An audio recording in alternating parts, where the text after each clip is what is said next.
So you've bought this wonderful phonics resource and now you're probably wondering, now what? The first question we're going to ask ourselves is, what do our students need? And this is where it comes down to us needing to go back to the data. We always start with the data. Chances are very, very good that your school district offers some kind of assessment, some kind of a screener to give to your students, whether that be Dibbles, a cadence, or something else.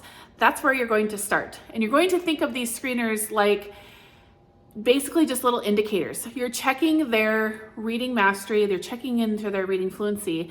And if those indicators that are given to you from the results of these screeners give you red flags, then it's time to dig a little deeper. So I actually like to think about this like we think about doctor's appointments.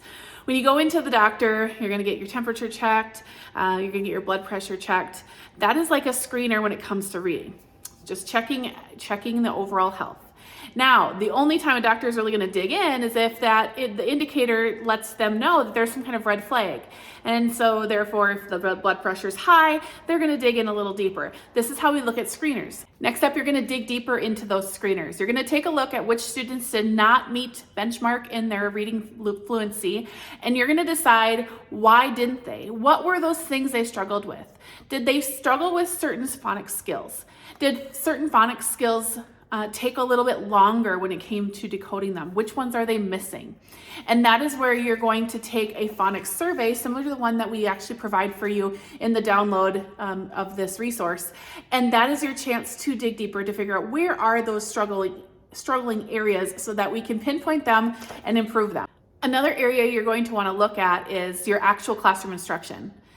Are there phonics skills that you actually haven't taught yet? Therefore, your kids naturally probably won't have mastered them.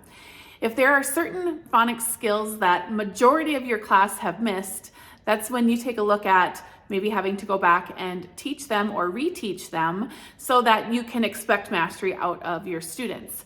We do include a list of the first and second grade phonics skills that need to be covered in first and second grade, as well as a phonics skill progression chart for both first and second grade, which is really nice to see where the basic skills fall and then how they advance over to the more complex skills. And it gives you a good idea of which skills to teach first, next, and last.